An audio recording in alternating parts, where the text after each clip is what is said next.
Today I'm going to go over my exact framework for how I have blown up my squat over the past couple of years. If you're new here, who am I?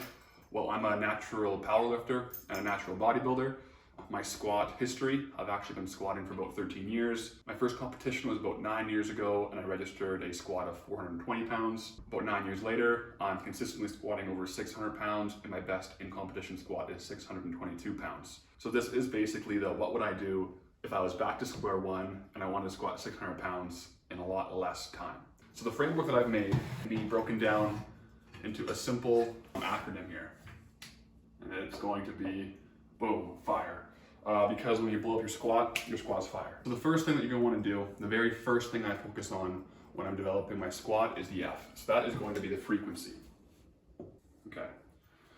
What I found is we actually have to crank up that frequency a little bit. So kind of in recent years, I've been doing it twice per week, but that's as my strength levels have gone up. So if you're someone who's squatting in the range of maybe 300 to 400 pounds, you might actually want to bump it up to 3 times a week. Or if you're really new and you really want to make progress on your squat, up to 4 times a week. The real key here is to find out what works for you. A big point here is that what works for you might not feel very good at the beginning. It doesn't always feel good to squat more times per week. Sometimes I feel a little achy, a little sore. If you just progress through that for a few weeks, usually you'll actually find that wave really come up with you. When you're blasting the frequency like this on the squat, the second variable really comes into play, and that's the I in fire. So that's the intensity. Now, intensity is something that I actually got wrong myself personally. So even though it's a basic, it's in here for a reason. So when I first hit my first competition, I actually squatted 420 pounds. In my training there, I was kind of squatting once a week to absolute failure on every single set, which works well when I was 19. But after that competition, I tried to progress more. I actually did progress to about a 500-pound squat, but then I got a myriad of knee and back injuries and really couldn't progress my squat until I was like 25. So that put me back like 4 years of progression. So intensity is important.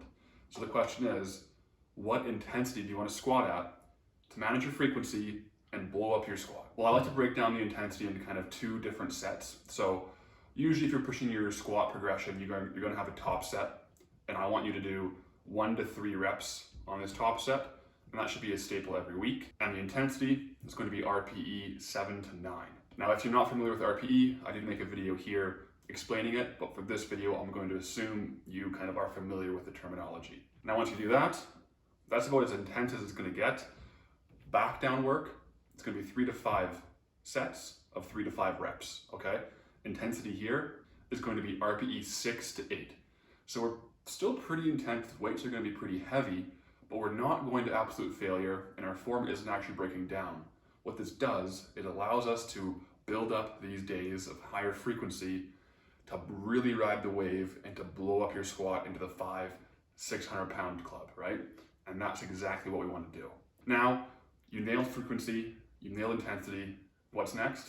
R, you've probably guessed it. I'll go ahead and put it up though. It is recovery. So there's no point training if you're not recovering.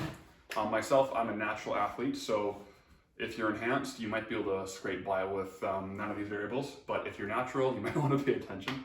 These are the basics. You have to do the basics if you want to squat big. The squat itself is a basic movement. When I think of recovery, what I'm really doing here, it's kind of an all-encompassing term for sleep and nutrition. So nutrition, if you're serious about blowing up your squat, you have to eat at least at maintenance and hopefully in a small surplus over 3, 6, 9, 12 months. If you can do that and you stack the right frequency and the right intensity, I guarantee your squat is going to blow up. With that being said, don't get fat, all right?